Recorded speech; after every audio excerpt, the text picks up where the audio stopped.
Howdy. I hope you are enjoying the end of year festivities like I am. In today's video, I just want to mention briefly about 2020, the year ahead, and your plans for it. So we are not only coming to the end of a year, but also the end of a decade. It's a big deal. And when I started thinking about it, reminiscing about all of my accomplishments, my failures as well, and it really just dawned upon me how far I have come in certain retrospects. If you want to read more about my accomplishments, I have written an article, and I'll link that to the description below, but I can summarize some of these now. So I graduated university in 2011, and this was a big deal for me because, as I have mentioned in one of my previous videos, I had a tough time educationally in my younger years, and it wasn't until my college days that I really started to get into my groove, so to speak. So being able to not only successfully graduate with a degree, it was also a first-class honors degree in mathematics. So this result really propelled me to great heights. It made me realize that, even though I may have been educationally impaired, a little slower to grasp concepts, pick things up, or whatever it was, that, even someone like me could, if someone like me could knuckle down, put the effort in, put the work in, great results can be achieved. And that was one of the biggest takeaways I gained through my university education. And now this similar concept also transpires over into my martial arts. So also in my martial arts journey, I started out very physically, just not quite there physically in terms of physical ability, physical strength. And it wasn't until after I graduated university and I started taking up full contact karate that I started to, really apply myself and work on boosting not only my martial arts technical knowledge, but also developing my physical body, working on my physical strength, becoming stronger as well. And many people have New Year's resolutions to get into better shape, become more fit, become stronger. But many of these people will fail to hit the mark. Statistics say that 95% of people who commit to a fitness-related goal at the beginning of the year will peter out within the first month or so, for various reasons. And that is a damn shame, I think.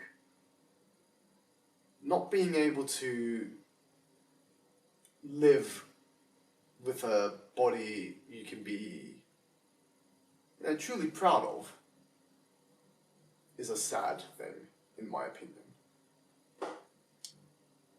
In fact, one of the main reasons why I have written a fitness book which details the training that I do at home in order to make sure I can keep my body fighting fit year round one of the reasons why, in fact, the main motivation why I decided to write this book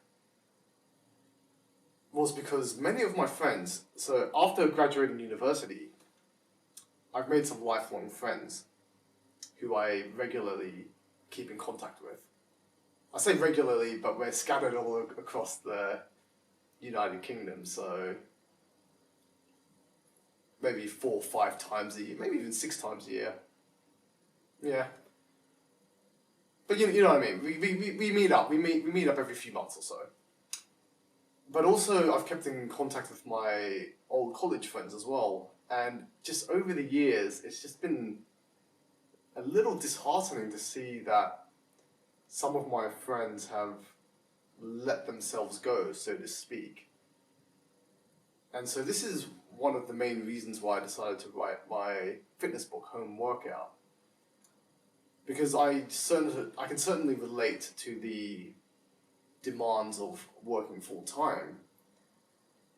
It could really take a strain out of you, and it can be very difficult to find time to fit in, a regular training routine when you are also working full time, and you may also have other responsibilities outside of working hours. Maybe, you're married and you have children to look after, whatever it is.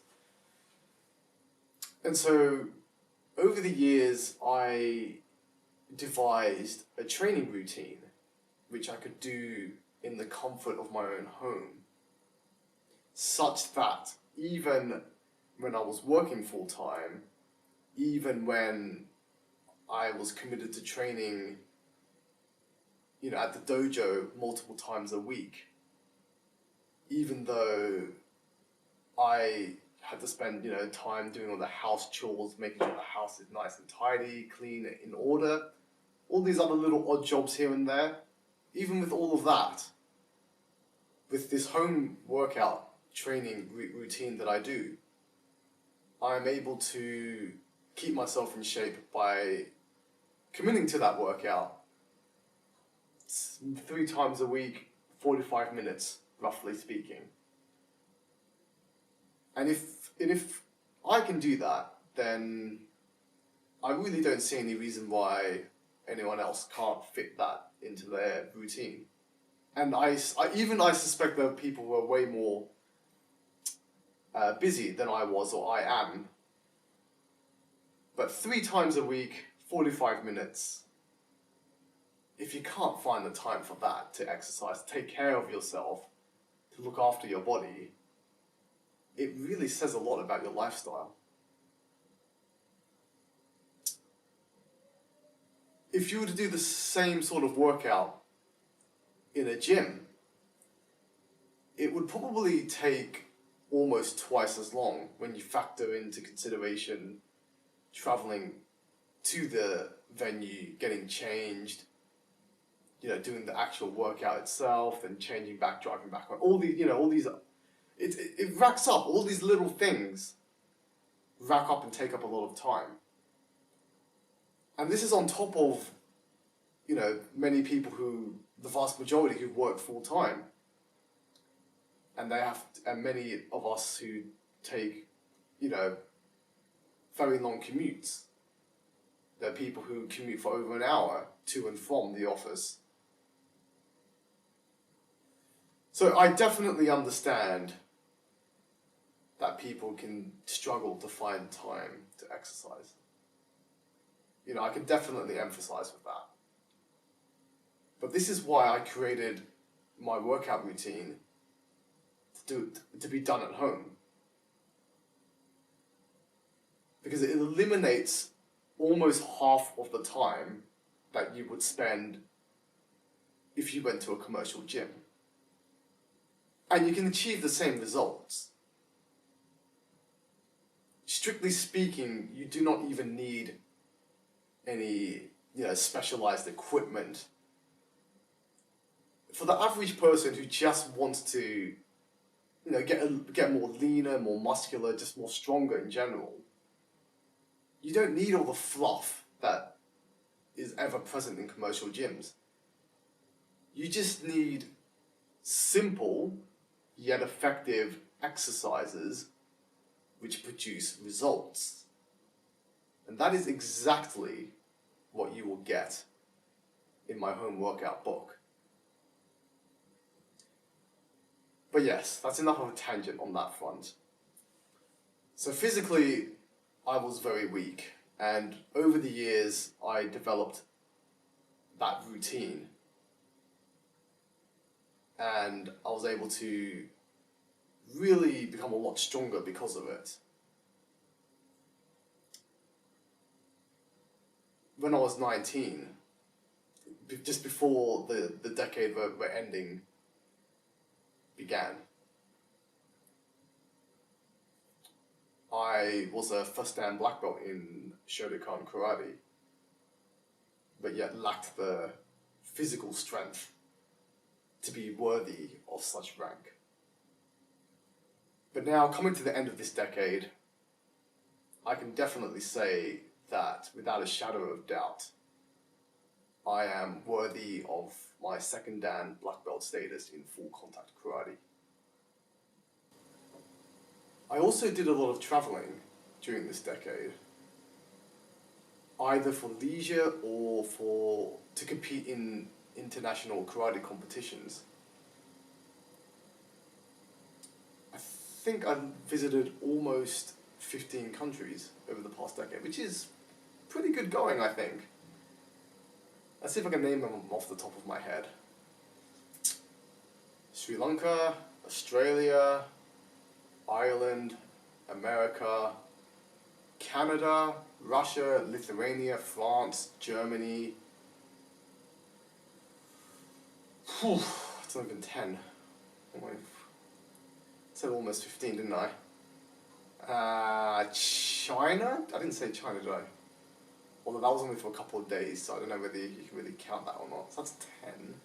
Where are the other 5 countries coming from? I've written them down in my article, so just read that and you can find out.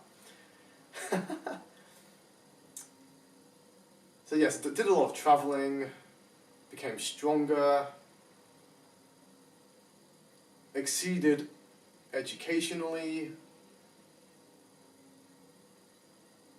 Yeah, I've made leaps and bounds during this decade, and I hope you have as well.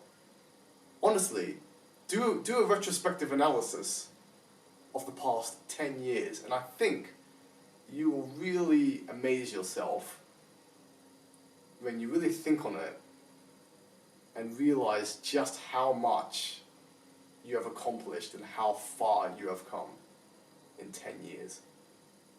You should definitely do it, just as like an end of year thing. Just even if you just grab a paper and pen, or just sit down on your laptop, just list down everything that you've done in the past 10 years. I think it will really blow your mind. It did for me. But moving on from the past decade, let's talk about going forward into 2020. I feel that 2020 is going to be a really big year. I have a couple of objectives, so New Year's resolutions, if you would like to call them that, which I will disclose now. So number 1, I want to achieve my 3rd dan black belt in Kushiki full contact karate. So I graded to 2nd dan in 2017. So it's been about 3 years. So I am due to be eligible to take the next examination. And my instructor, Xian, he's looking to make this happen. So that would be pretty fantastic. I've been wanting to get to 3rd dan for a while, to be honest. I think once you hit 3rd dan, you become really sort of, respected and recognized in the karate community.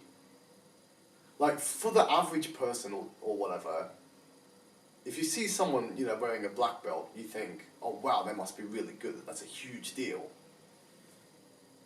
But I'll be straight up honest with you. 1st dan, I mean, don't get me wrong, getting your 1st dan, it is a big deal. Yes, it is. But they say that once you get your first dan, then that is like saying that you've passed all the prerequisites and now it's time to really start to learn, proper karate. In other words, making it through the ranks up to first dan black belt is like jumping through the hoops, all the prerequisites to say that, okay, you've done all this now, you are a black belt, but this is just the beginning. Black belt marks the beginning of the real karate journey, so to speak. Up until before getting black belt, it's just you're training, you're jumping through the hoops, you're dodging through the cones, like in football, you're doing all the drills and stuff. But once you get your first dan, then you've sort of qualified and then you start climbing the next mountain, the mountain up to, Shihan status and stuff, and the true master of karate. That's when you can start doing that sort of journey. The first climb to black belt is just to say that, you've passed the prerequisites. After that, once you become your black belt, then you can start climbing the mountain to true martial arts mastery. And there's third dan has a lot of sort of recognition within most karate or martial arts organizations. So if you speak to a common person and you tell them you're a black belt, they'll likely be amazed. But if I was a first dan and I spoke to like another or high ranking, let's just say maybe I spoke to like a second dan or a third dan or whatever,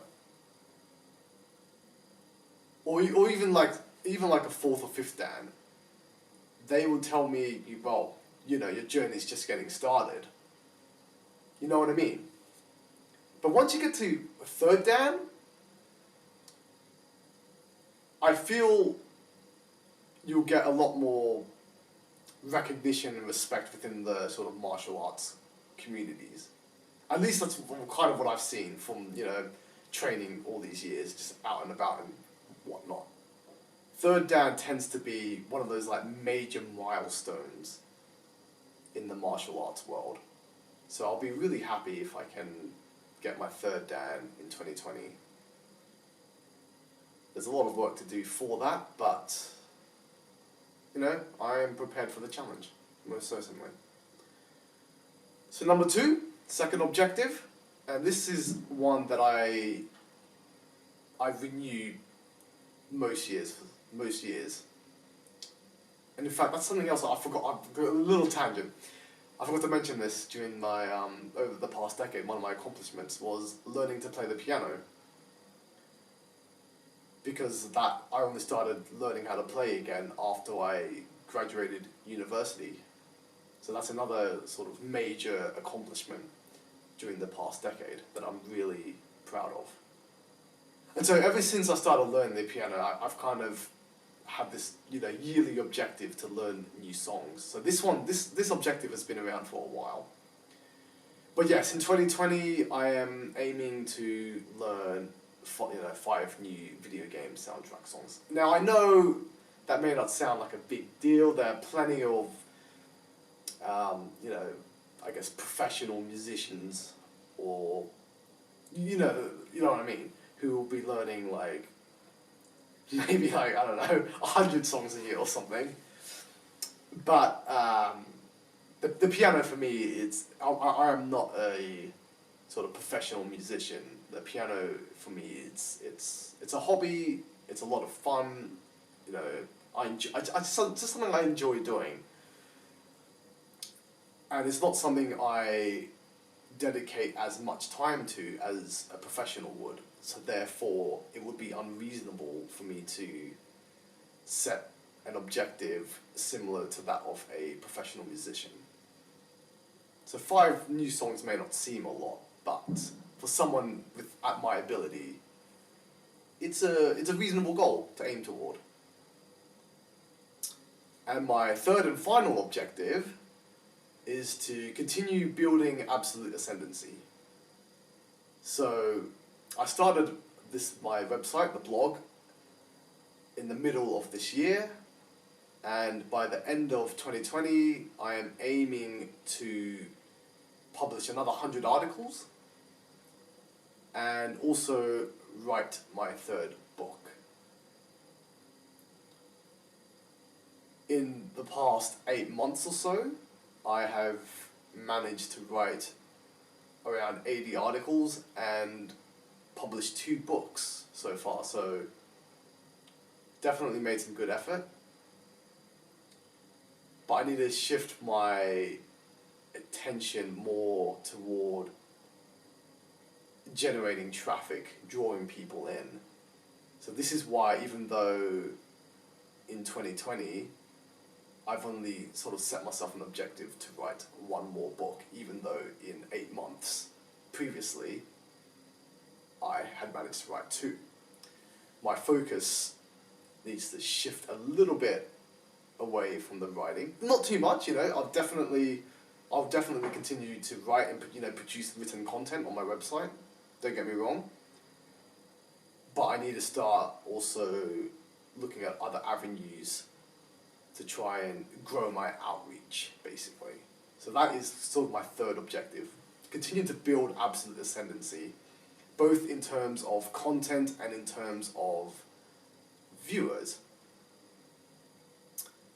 So I hope you've enjoyed this video, that maybe it has perhaps lit a fire and inspired you to take some action.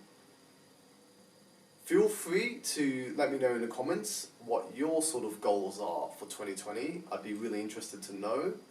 And also let me know your sort of top achievements that you've made over the past decade. I think you really surprise yourself if you really sit down and think about it. So yeah, let me know in the comments. I hope you've enjoyed this video, and that is a wrap. Mission complete, signing out.